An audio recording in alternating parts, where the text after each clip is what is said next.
Welcome back to the Startup Evangelist. This is Mike Battagliano, and this is episode 10.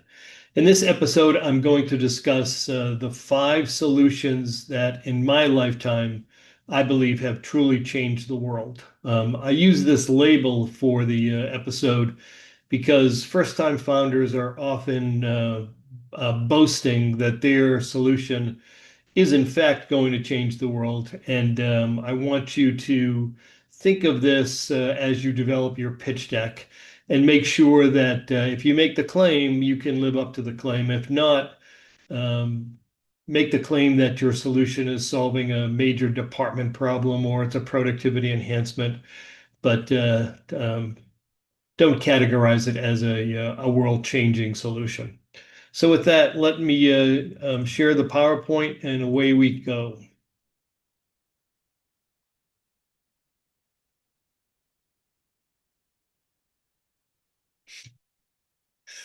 So the first of the solutions is personal and mobile computers, popularized by Apple, Compaq, and IBM. Compaq may be a foreign name to the latest generation of entrepreneurs, but it was significant in the development of a luggable computer, which eventually evolved into a laptop.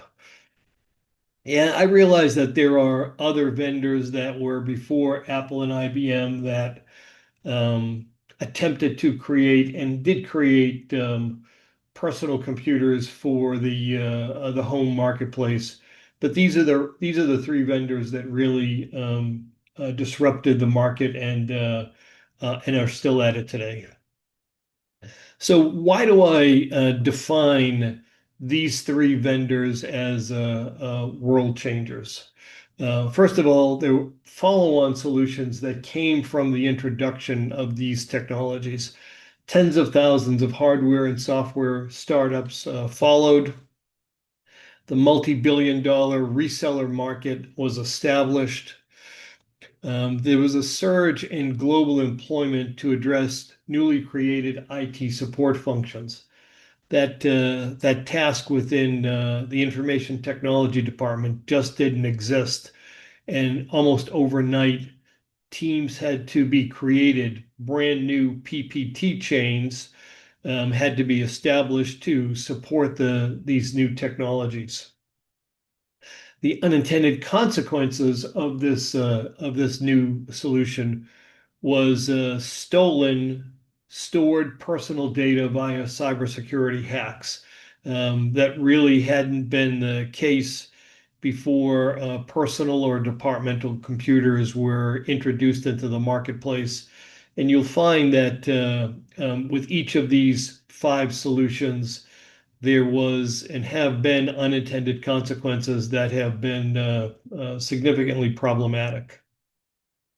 The final step in the marketplace was you had a tremendous burst of initial public offering activity, mergers and acquisition, and also a significant number of new failures. So again, what you'll see is when a truly disruptive technology, a world-changing disruptive technology, world-changing disruptive technology gets introduced, it fosters a tremendous amount of follow-on activity.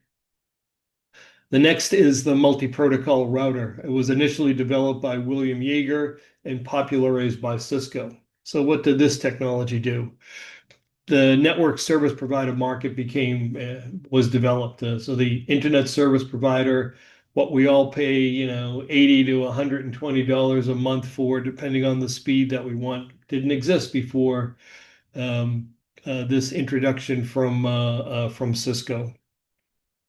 Again, employee productivity was dramatic. Enterprise applications were accessed from anywhere in the world by this new networking introduction.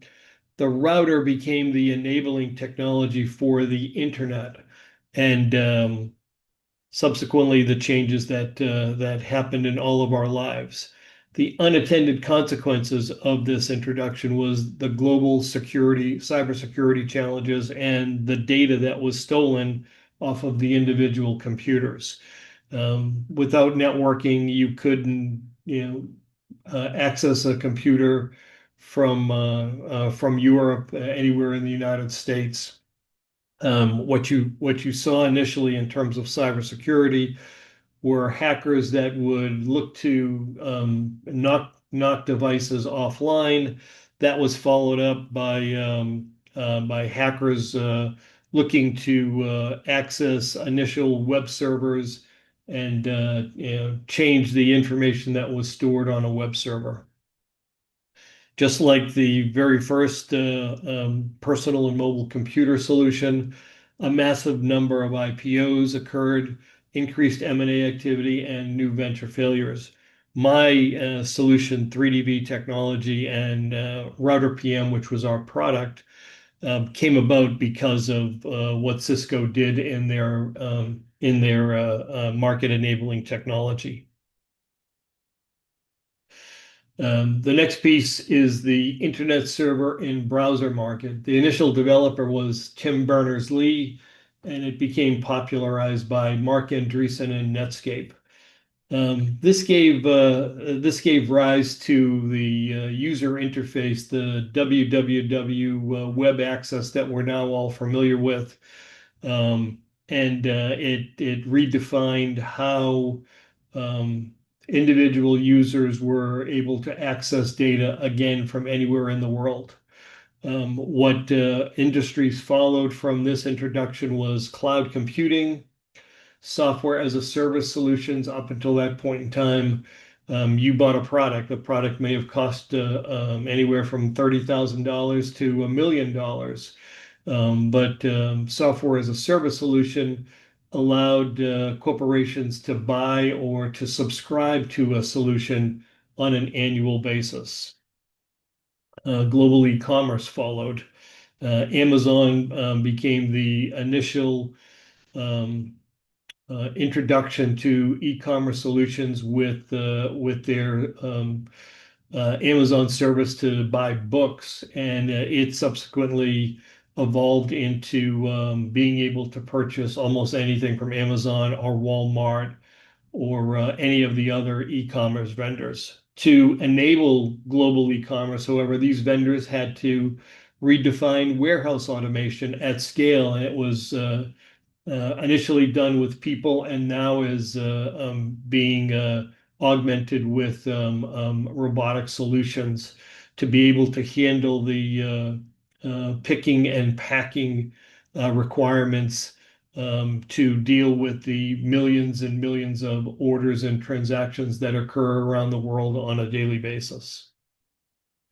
Um, the warehouse automation got us a massive expansion in distribution networks with last mile partners, UPS, Federal Express, the United States Post Office, and other distribution partners, global distribution partners, with the e-commerce vendors, or really in support of the e-commerce vendors, had to come into being to again deliver the millions of packages that global e-commerce drove. We then had social media and seamless global communication. Again, I bring these up as indications of, if you're, as a founder, if you're making the claim that you are changing the world, these are the solutions that you have to be able to live up to, that your solution has to be compared to. So again, if you're making the claim, be sure that you can live up to the claim. Otherwise, you have a very good departmental solution and not a disruptive solution that's going to change the world. The unintended consequences brought us the dot-com boom and bust in the late 90s and early 2000s, and companies like pets.com or shoes.com became overnight financial successes and brought to market in the IPO world, and were often measured by how many website hits were they experiencing on a daily basis. And once the once that was rationalized away and people, financiers and investors decided that you had to figure out a way to make money, You saw massive failure in the IPO market. Again, the same actions and the same activity has took place in the internet server and browser space, IPOs, massive M&A activity, and then a significant number of failures. I continue to post this because this is the feeding frenzy that we see occurring today in the AI world. Jumping ahead a little bit, let me stick with number four on my list of five. Smartphones, mobile devices. It started initially with BlackBerry and then Apple's smartphone. We got millions of app developers, instant access to data that was the connectivity enabled by the router and then subsequently the internet. Personal productivity became enhanced. Sometimes I find that claim is a little dubious when I see individuals doing nothing but staring at their computer screen or I'm sorry, their mobile screen all day long. And I wonder really how much is being done. But these are the claims made by the industry. We were brought instant navigation services, which enabled the rideshare vendors, Uber and Lyft, to be able to find a requester anywhere in the globe and then bring them to wherever they desired. And individual communications became mobile. Everybody leaves the house, and the first thing they do is make sure they have their phone with them. They're either texting or talking continuously in many cases.